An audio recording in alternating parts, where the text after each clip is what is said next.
Assalamualaikum warahmatullahi wabarakatuh. Saya Dr. Mafizatun Nurhayati, SE, MM, dosen yang berhome base di program studi doktoral Fakultas Ekonomi dan Bisnis Universitas Mercu Buana, akan mempresentasikan hasil penelitian saya, yaitu penelitian yang penelitian kerjasama internasional, ya, yang bekerja sama dengan Universitas Malaysia Terengganu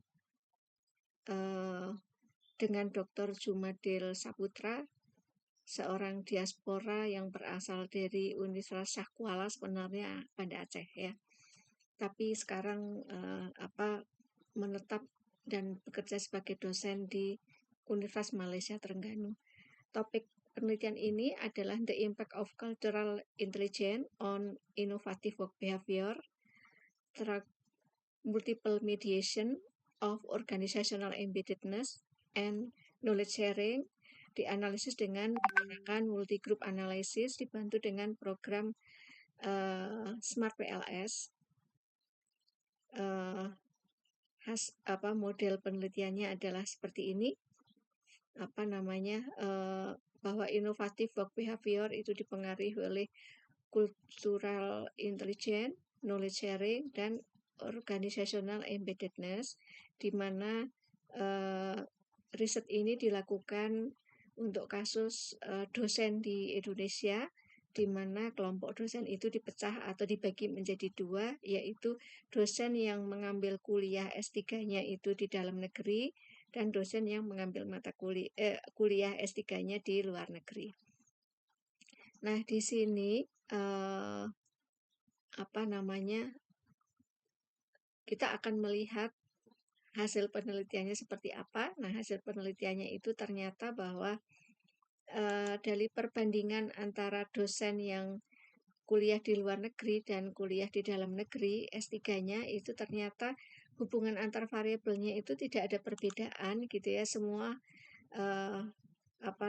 berpengaruh, bahwa dosen yang kuliah S3-nya di dalam negeri maupun di luar negeri ternyata cultural intelligence itu dua-duanya berpengaruh terhadap innovative work behavior, kemudian juga berpengaruh terhadap knowledge sharing, kemudian juga berpengaruh terhadap organizational embeddedness, dan keduanya ini juga berpengaruh terhadap innovative work behavior.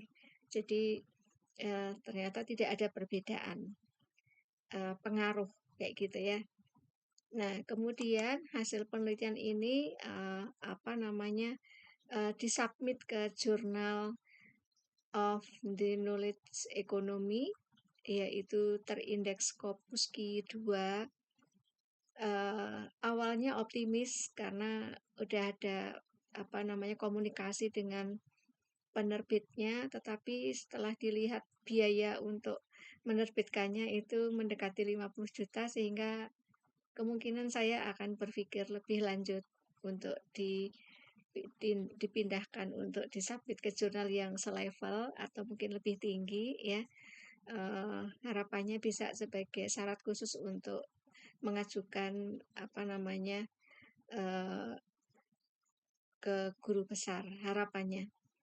Nah, kemudian keterkaitannya dengan hasil penelitian ini dengan mata kuliah yang diampu oleh saya sebagai dosen baik di S1 manajemen, di magister manajemen maupun di doktoral manajemen.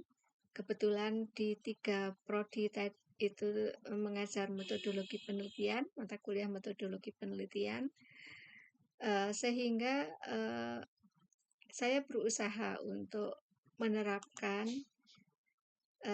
ada hal yang menarik, yaitu bahwa populasi dari suatu populasi itu dipecah menjadi dua, ya, menjadi kelompok-kelompok kayak gitu, multi group analysis. Nah, itu adalah metode analisis yang baru, saya rasa belum banyak dilakukan atau dilakukan untuk kajian. sehingga ini menarik kayak gitu ya. Kemudian apabila dikaitkan dengan mata kuliah yang saya ampu juga adalah manajemen sumber daya manusia, di S1 dan di S3 adalah Green Human Capital, saya rasa juga, dan juga Green Management, sehingga bahwa konsep-konsep yang diteliti itu menarik juga untuk dikaji atau diterapkan di dalam bidang yang saya ajar kayak gitu ya, bahwa di manajemen sumber daya manusia itu ada manajemen sumber daya manusia lintas budaya. Nah, sehingga cultural intelligence itu menarik ya, ada bahwa ini kajian ini kayak gitu ya, itu biasanya diterapkan pada perusahaan multinasional misalnya, atau sekolah kelas internasional kayak gitu, di mana di dalam organisasi tersebut anggota organisasi itu beragam gitu ya. Ada perbedaan kultur di dalamnya kayak gitu antar anggota yang satu dengan anggota yang lain, sehingga menarik untuk dikaitkan dengan variabel-variabel yang lain ini. Namun di kasus ini masih sangat jarang dan belum ditemukan, belum sulit ditemukan saya rasa ya. Saya sudah berusaha untuk mencari, yaitu di sini adalah dosen yang kuliah di dalam negeri dan yang kuliah di luar negeri dibandingkan. Dosen yang kuliah di luar negeri kemungkinan akan mengalami gegar budaya gitu ya yang luar biasa, sehingga apakah berdampak atau ada perbedaan pengaruh dengan yang ada di dalam negeri yang kemungkinan tidak terlalu besar gegar budaya tersebut kayak gitu ya. Namun ternyata hasilnya tidak ada perbedaan, sama saja tetap berpengaruh kayak gitu ya. Tapi tidak ada perbedaan, sehingga menarik kajian ini. Ya, kemudian ya, saya rasa itu presentasi untuk untuk penelitian kerjasama luar negeri atau kerjasama dengan dosen yang mengajar di luar negeri. Saya cukupkan sampai di sini. Wassalamualaikum warahmatullahi wabarakatuh.